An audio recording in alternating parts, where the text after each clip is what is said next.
Neolazarus Trap is a dimension-hopping, asymmetrical action horror game where two teams go up against each other. The teams are separated into 8 civilians and 2 monsters, who have to take control of one of 2 points across 2 dimensions before using the leverage to eliminate the other team. Over the course of the game, the teams become a 4v4 as players die and become monsters, while the players use special weapons that they have gained from the point to permanently eliminate the monsters from the game. Once all of one team is eliminated, the game ends and the remaining team is the victor. The game starts with both sides picking characters, with the civilians being able to pick all their characters first. Each monster is directly tied to a civilian character, so if the civilian dies, the monster of that character could potentially join the enemy team. The game map consists of 2 dimensions which have the same layout but different point locations. When the game begins, the players will have to compete for the 2 points, one in each dimension. Civilians can scavenge for gear or use abilities to help take the points while the monsters attempt to kill the civilians. If a player dies in reality, they spawn in the same place in the dimension called the God Trap and can try taking the other point. If a civilian dies in the God Trap, they are put into a queue where they can vote to apply buffs to teammates. And if a monster dies, they are respawned as their alternate variant of the other world. If the civilians capture a point, a special weapon spawns at the other dimension's capture point, which when collected acts as a super weapon that can permanently remove the monsters from play, which adds into the queue and allows them to obstruct the buff voting.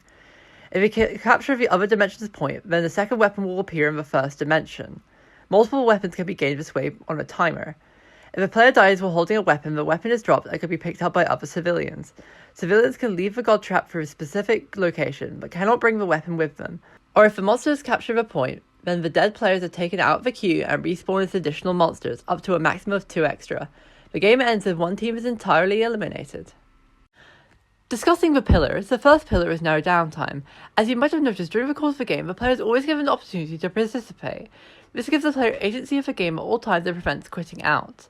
The second pillar is dynamic character selection. One character slot is actually 3 characters, the civilian and the 2 monsters for each dimension, with a player potentially having to play with all 3 for one game. This leads to dynamic player styles over longer games as well as more strategic character picking as stronger civilians become stronger monsters for the enemy team.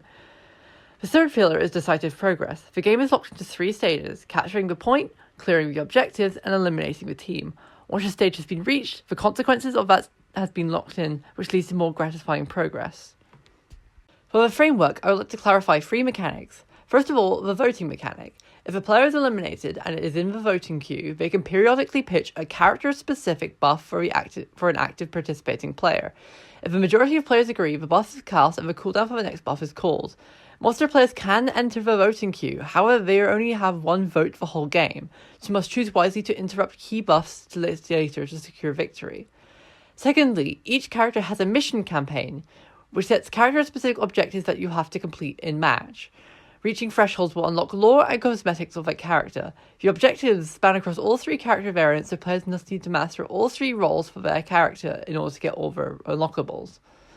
I also like to pitch some character gimmicks. A support character which can traverse dimensions on will and can also smuggle the weapon between dimensions. They can also do this in monster form, which allows them to kill a person, travel to that dimension, and then kill them again. Another support who can see the player regardless of dimension and can stun or damage them even if they aren't on the same plane of existence. Or a DPS character that sets up weak copies of itself for eliminated players or monsters to take control of. Or even a unique class which the monsters are incentivized to not kill, as they have an extremely strong voting effect, with the monster form being a reverse diva type character, where killing the monster releases a super powerful second form. This creates a character which actively wants to throw themselves a harm way for their team. The meta loop is simple. Play matches to grow your skill, increase your rank, and work towards the campaign rewards on a character basis. Once returning to the lobby, you can redeem and customize your rewards, as well as pick up specific characters and modes, and then you can return to the gameplay. The compulsion loop is a cycle of mastering the game mechanics and characters in order to unlock campaign rewards for each character, but also using said knowledge to get away with shenanigans, which is what people play games like this for anyway.